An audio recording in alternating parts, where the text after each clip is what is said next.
இந்த வேதம் நமக்கு வெளிச்சமாக இருக்கிறது.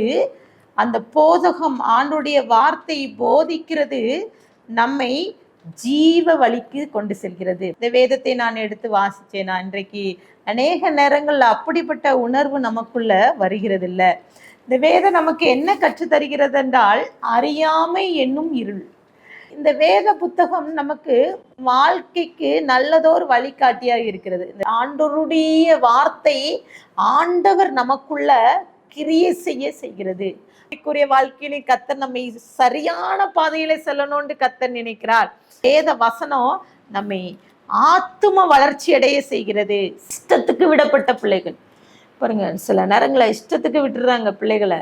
நீதிமொழிகள் 22:15 பிள்ளையின் நெஞ்சில் மதீனம் ஒட்டியிருக்கும், அதை தண்டனையின் பிரம்பு அவனை விட்டு அகச்சும் சொல்லி போட்டு. அப்போ பிள்ளைகளுடைய நெஞ்சில மதீனம் இருக்கு, தெரியாது. அவர்களுக்கு சொல்லி கொடுக்கறதுக்கு யாரும் இருக்க மாட்டாங்க.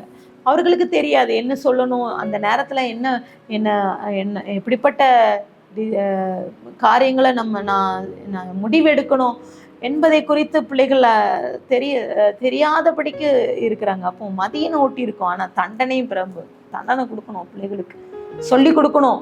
தப்பு, இது தவறு, இது சரியான பாதை இல்லை, சரியான காரியம் இல்லைன்னு சொல்லி பிள்ளைகளுக்கு சொல்லி கொடுக்கணும். சில நேரங்கள்ல நிறைய நேரங்கள்ல நம்ம அந்த தவறுதலை நாம் தவறு செய்து விடுகிறோம்.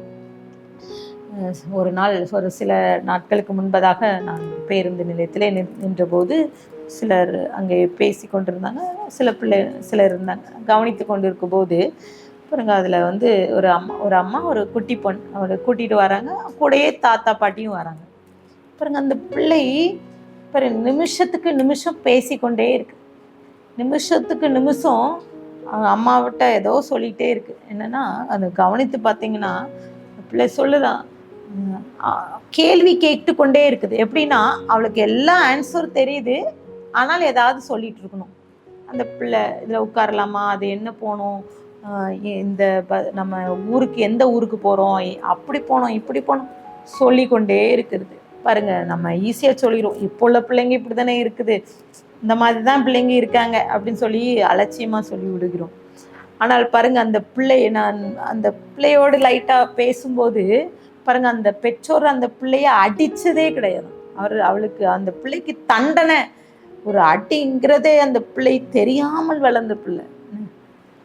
சிலர் சொல்லுங்க, தவறிருந்து பெத்த பிள்ளை, இத்தனை வருஷம் கழிஞ்சு பெத்த பிள்ளைன்னு சொல்லிட்டு பிள்ளைகளை அலட்சியப்படுத்தி விடுகிறோம். பிள்ளைகளுக்கு தண்டனை அந்த பிரம்பினால் அடித்தால் அவன் சாகான்னு சொல்லி வேதம் சொல்லுது. நீதிமொழிகள் 23:13 பிள்ளையை தண்டியாமல் விடாதே, அவனை பிரம்பால் அடித்தால் அவன் சாகான். பிள்ளைகளுக்கு சொல்லிக் கொடுங்க, அழகா சொல்லிக் கொடுங்க. பிள்ளைகளுக்கு வேத வசனத்தை நமக்கு கற்றுக் கொடுக்கணும். எவ்வளவு பேசுறாங்க அந்த பிள்ளைகள், நிறைய காரியங்களை பேசுறாங்க, நிறைய காரியங்களை கற்றுக்கொள்றாங்க. ஆனா வேதத்தை கற்றுக்கொள்கிறார்களா, வேத வார்த்தைகளை அவர்கள் அறிந்து கொள்கிறார்களா? அன்றைக்கு தவறு செய்து விடுகிறோம். அந்த அம்மா சொன்னாங்க, அது எங்க பாட்டி தாத்தா அவர்களை அந்த பிள்ளையை அடிக்கக்கூடாதுன்னு சொல்லி கண்ட்ரோல் பண்ணி வைத்திருக்காங்க. ஆமாம் பாருங்க, சில நேரங்கள்ல எல்லாம் பிள்ளை மேல அக்கறை இல்லை. சில பெற்றோர்களுக்கு பிள்ளை மேல அக்கறை இல்லாதபடிக்கு இருந்து கொண்டு இருக்கிறாங்க. சொல்லப்பட்டிருக்கிறது அந்த வேதத்தை குறித்து, அங்க சிச்சையை குறித்து அங்க சொல்லப்பட்டிருக்கு. எபிரேயர் 12:9-10 அஞ்சியும் நம்முடைய சரீரத்தின் தகப்பன்மார்கள் நம்மை சிச்சிக்கும் போது அவர்களுக்கு நாம் அஞ்சி நடந்திருக்க நாம் பிழைத்திருக்கத்தக்கதாக ஆவிகளின் பிதாவுக்கு வெகு அதிகமாய் அடங்கி நடக்க வேண்டும் அல்லவா? அவர்கள் தங்களுக்கு நலமென்று தோன்றினதுபடி கொஞ்ச காலம் சிச்சித்தார்கள். இவர்களோ தம்முடைய பரிசுத்தத்துக்கு தாம் பங்குள்ளவர்களாக இருக்கும் பொருட்டு நம்முடைய பிரயோஜனத்துக்காகவே நம்மை சிச்சிக்கிறார்கள்னு சொல்லியிருக்கு. அப்போ இங்க எபிரேயராக்கி நாங்க சொல்ற காரியம் என்னன்னா, தகப்பன்மார்கள் நம் பிள்ளைகளை சிச்சிக்கிறது போல தேவன் சிச்சிக்கிறார். எதற்காக சிச்சிக்கிறார்? நம்முடைய பிரயோஜனத்துக்காக சிச்சிக்கிறார். இந்த பிள்ளை நாளைக்கு நல்லா இருக்கும், நல்வழியாக இருக்கும், என் பிள்ளை சரியான பாதையில தான் சொல்லும்னு சொல்லி இந்த தகப்பன் சிச்சிக்கிறது போல தேவனும் சிச்சிக்கிறார். நம்மளுடைய பிரயோஜனத்துக்காக.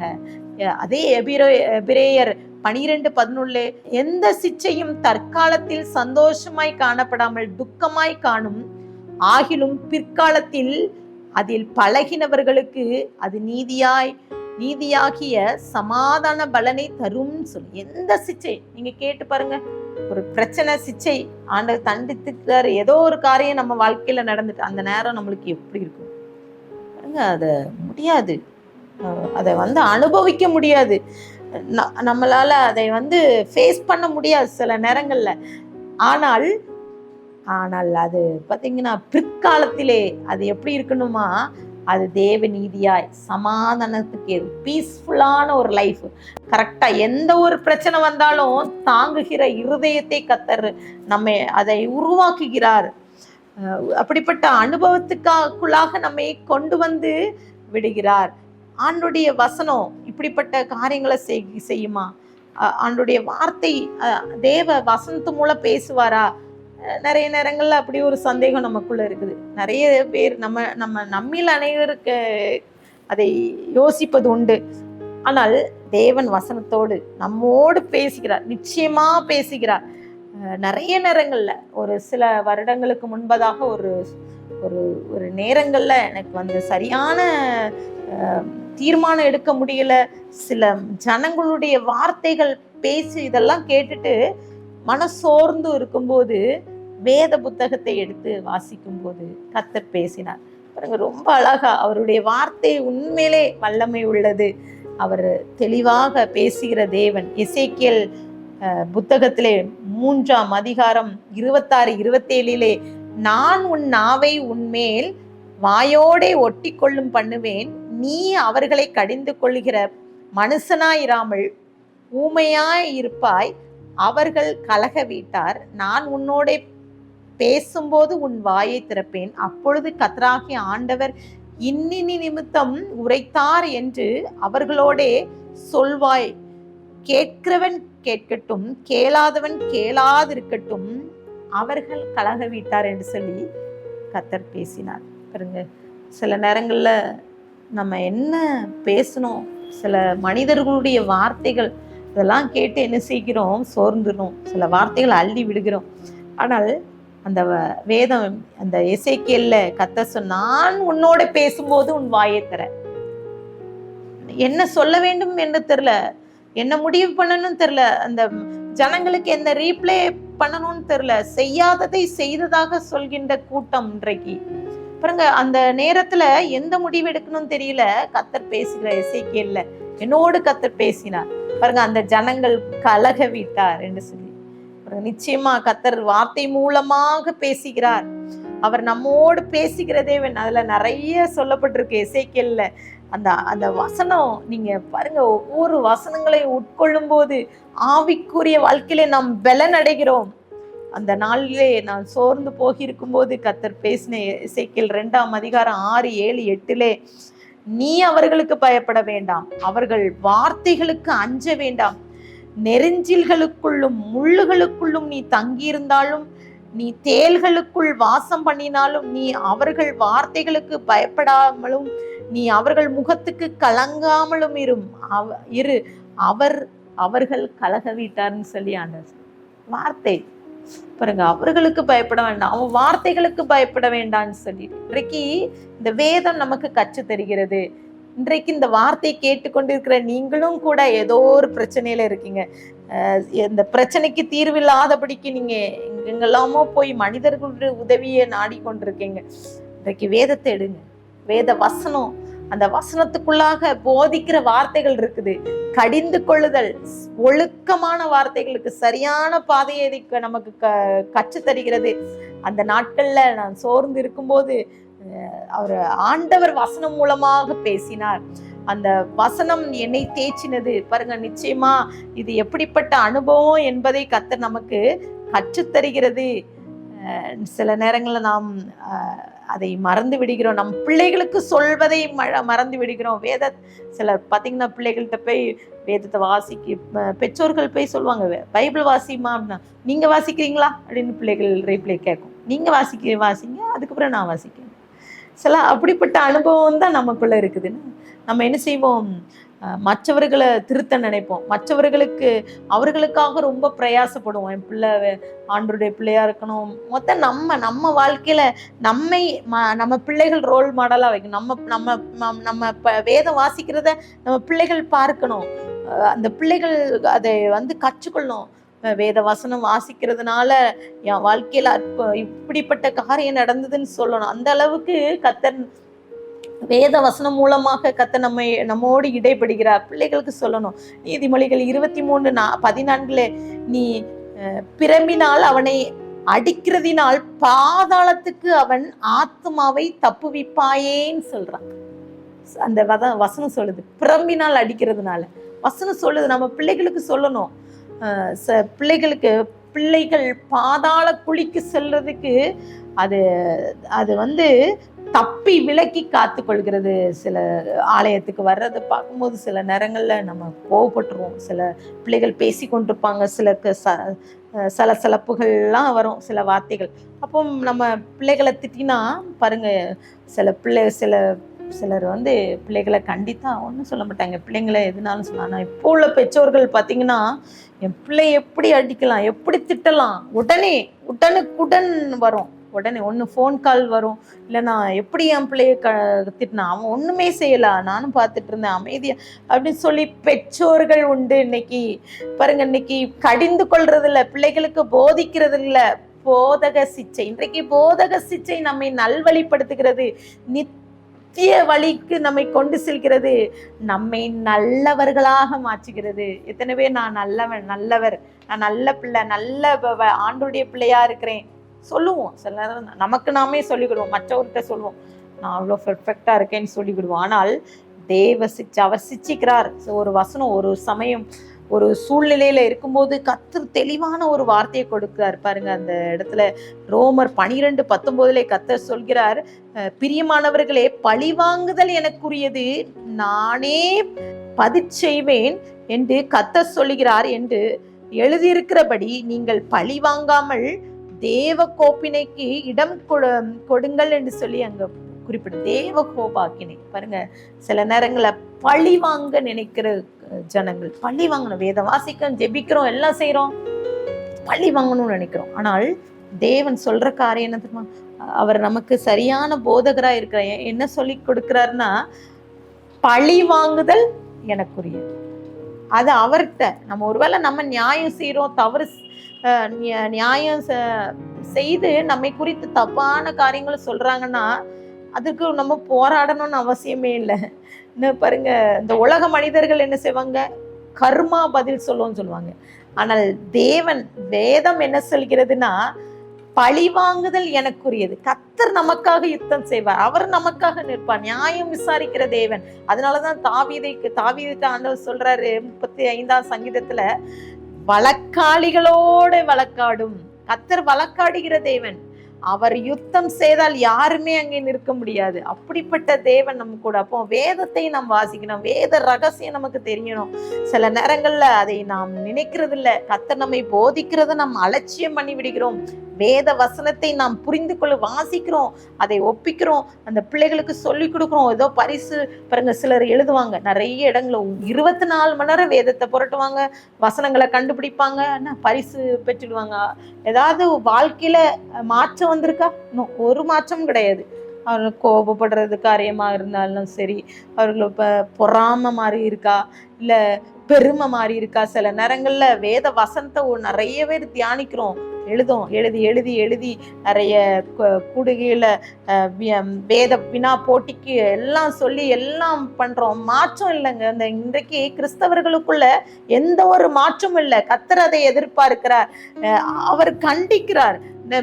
இன்னும் ஒரு சில வசனங்கள் நமக்காகவே கர்த்தர் வைத்திருக்கிறார். சில வசனங்களை புரட்டி வாசிக்கும் போது கர்த்தர் சரியான ஆலோசனை தருகிறார்.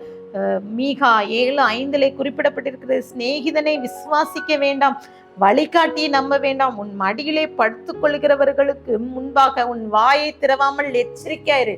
பாருங்க, வாயை திறக்கிறது. சிலர் பாத்தீங்கன்னா என்ன வீட்டுல உள்ள காரியங்களை எல்லாம் சொல்லிட்டு மாட்டிடுவாங்க, ஏதாவது பிரச்சனையில மாட்டிக்கிடுவாங்க. பாருங்க, பிரச்சனைக்கு காரணம் நம்ம உண்மையில சொல்ற ஆவிக்குரிய வாழ்க்கையில அனுபவிச்சு பார்க்கும்போது, நம்ம இந்த உலகத்துல ஆண்டுடைய பிள்ளையாக நம்ம வளரணும்னா, நம்ம வளர்ந்து கொண்டிருக்கோம்.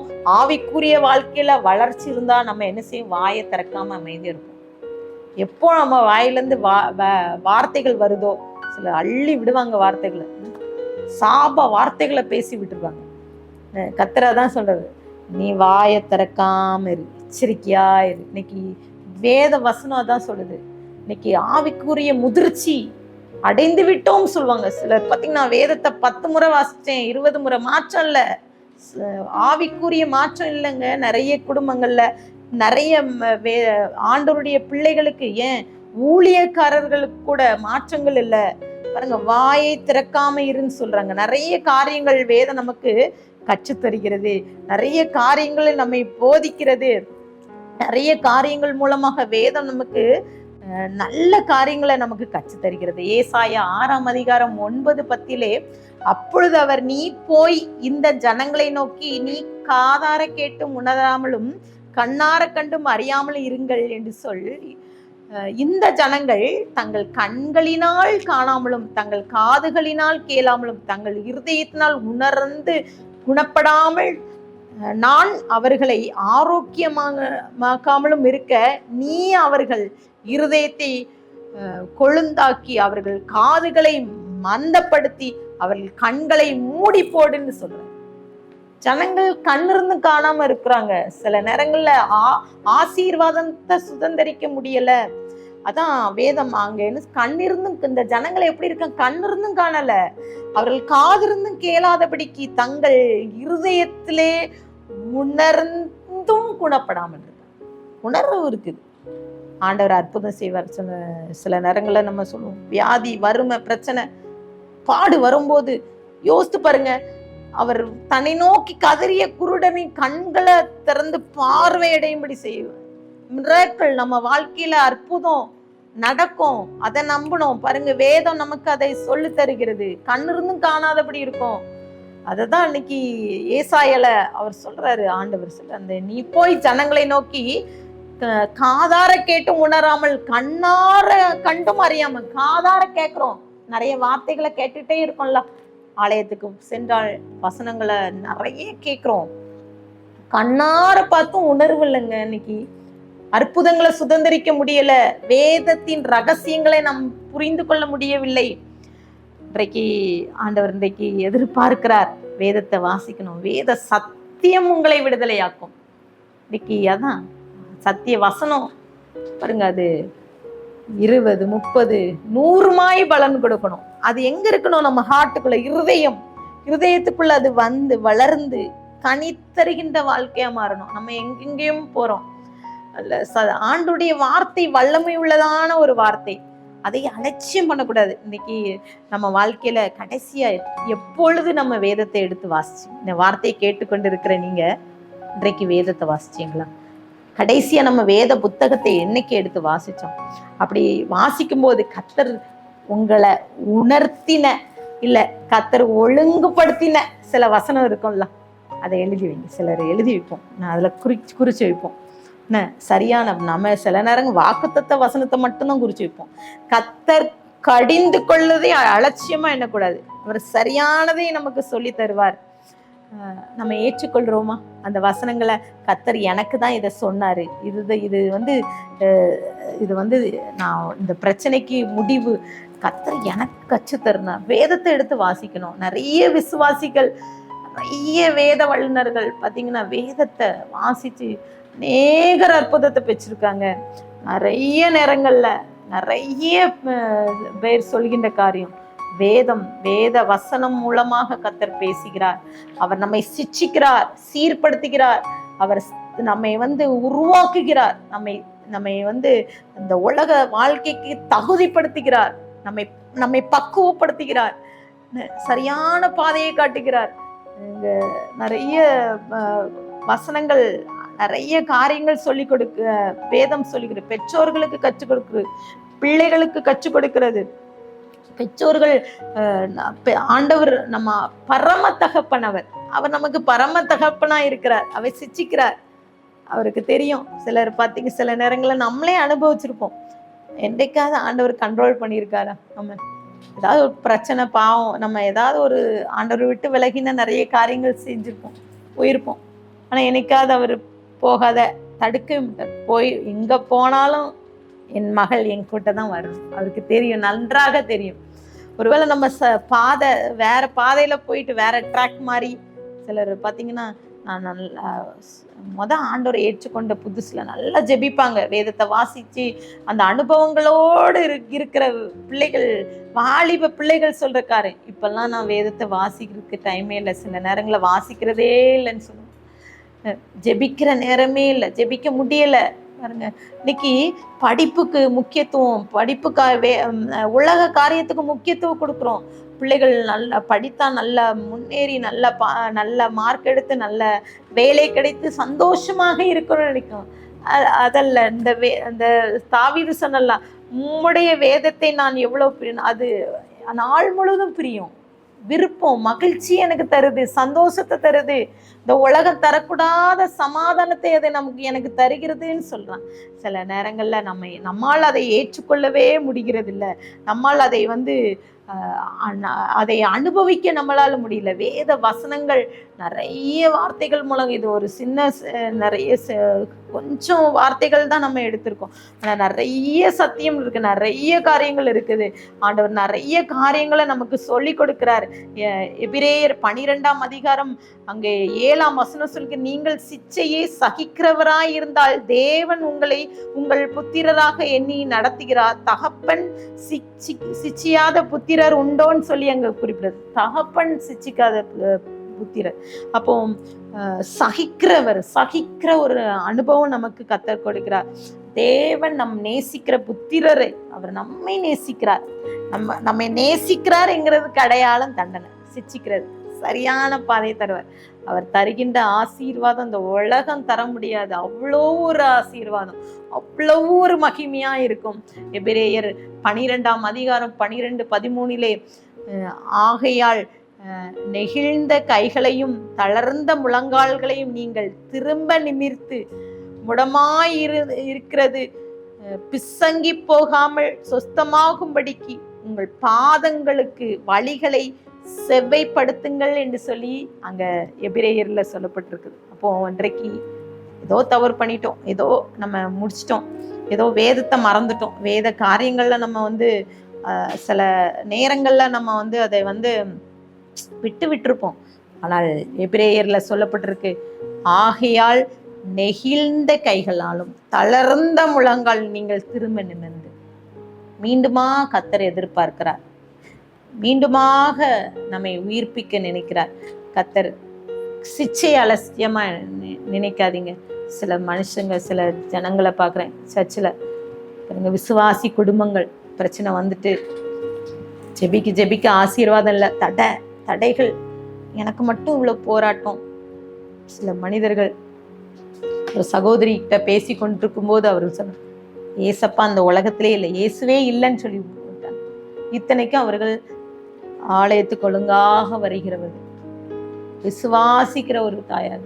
ஆனால் பிரச்சனை, சிச்சைய கேட்ட உடனே தண்டனைய ஆண்டவர் நமக்கு அனுபவிக்கிற பாடுகளை சகிக்க முடியல. இன்னைக்கு நம்மளால மேற்கொள்ள முடியல. உலக காரியங்கள் நம்மை நெருக்குகிறது, உலக மனிதர்கள் நம்மை நெருக்குகிறார்கள், வார்த்தையினால நெருக்குகிறார்கள். ஆண்டுடைய வசனம் வல்லமை உள்ள வார்த்தை, வல்லமை உள்ளது. அந்த வார்த்தை நம்மை உயிர்ப்பிக்கிற வார்த்தையா இருக்கிறது. பாருங்க, சில நேரங்களை கண்ட்ரோல் பண்ணி வைக்கிறோம், பிள்ளைகளை கண்ட்ரோல் பண்றோம். சில சில அனுபவங்கள் வேதத்துல சொல்லியிருக்கு, கலாத்தியர்லாம் குறிப்பிடப்பட்டிருக்கிற காரியம் நிறைய சொல்லப்பட்டிருக்கு. கலாத்தியர்ல மாம்சீக எண்ணம் சொல்லப்பட்டிருக்கு, மாம்சீக சிந்தனை. ஒரு மனிதனுக்குள்ளாக அந்த மாம்சீக சிந்தனை என்ன செய்யணும்னு நினைக்கிறத செய்ய விடாம தடுக்குதுன்னு சொல்லப்பட்டிருக்கு. அப்போ இன்னைக்கு அந்த மாம்சீக எண்ணங்களை தடுத்து நிறுத்துகிறது வேத வசனத்தை வாசிக்கும் போது. அந்த வசனம், அந்த வார்த்தை நம்மை சரிப்படுத்துகிறது. இங்கே கலாத்தியர் 5ஆம் அதிகாரத்தை நீங்க வாசித்து பார்த்தீங்கன்னா 5:15, நீங்கள் ஒருவரை ஒருவர் கடிந்து பட்சித்தீர்களானால் அழிவீர்கள், அப்படி ஒருவரை ஒருவர் அழிக்கப்படாதபடிக்கு எச்சரிக்கையா இருங்க. கடிந்து கொள்றோம் சில நேரங்கள்ல, கடிந்து சிலர் ரொம்ப ரூடா நடந்து கொள்வாங்க. அவங்க ஒரு பெர்ஃபெக்டான ஒரு மனுஷன் போல, அவர் கரெக்டான காரியம் செய்வது போல, ஒழுங்குள்ள காரியங்கள் இருக்குது போல மற்றவர்களை பார்த்து கடிந்து கொள்றது, மற்றவர்களை அவர்கள் சரி பண்ற மாதிரி சொல்லுவாங்க. நான் சொன்னதுனாலதான் அவங்க இப்படி மாறினாங்க, நான் இப்படி ஜெபித்ததுனால்தான் அற்புதம் நடந்தது. சிலருடைய காரியங்கள் கர்த்தர் பாருங்க, ஒருவரை ஒருவர் கடிந்து கொள்ளும். நம்ம வாழ்க்கையில நிறைய மாம்சிங்க இச்சைகள் பிரச்சனைகள் இருக்கு. அங்க கலாத்தியர் 5:17 மாம்சம் ஆவிக்கு விரோதமாகவும் ஆவி மாம்சத்துக்கு விரோதமாகவும் இச்சிக்கிறது, நீங்கள் செய்ய வேண்டும் என்கிறதை செய்யாதபடிக்கு இவர்கள் ஒன்றுக்கும் ஒன்று விரோதமா இருக்கு. கண்ட்ரோல் பண்ணி வச்சிருக்கோம்ல, சிலர் கண்ட்ரோல் பண்ணுவாங்க. சிலர் டிவி பார்க்கக்கூடாது, செல்போன் எடுக்கக்கூடாது, இந்த மாதிரி காரியங்களை பார்க்கக்கூடாது, இந்த கெட்ட நண்பர்கள்ட்ட போகக்கூடாது, பேசக்கூடாது, இந்த மாதிரி சில கண்ட்ரோல் பண்ணுவோன்னு மாம்ச இச்சைக்கு சில நேரங்களை கண்ட்ரோல் பண்ணி அது முடியாது. உண்மையிலே அந்த கண்ட்ரோல் நம்மளுடைய கண்ட்ரோல் யார்கிட்ட இருக்கணும்? ஆண்டவராகிய அவர் நம்மை சரிப்பட்டு, நம்ம ஒருவேளை நம்ம செய்கிற பாவம் சின்னதாக இருக்கலாம், மற்றவர்கள் செய்கிற பாவம் பெரிய பாவமாக இருக்கலாம். நம்ம என்ன செய்வோம்? நான் பெர்ஃபெக்டான ஆள், மற்றவங்க இப்படி இருக்காங்கன்னு சொல்லுவோம்.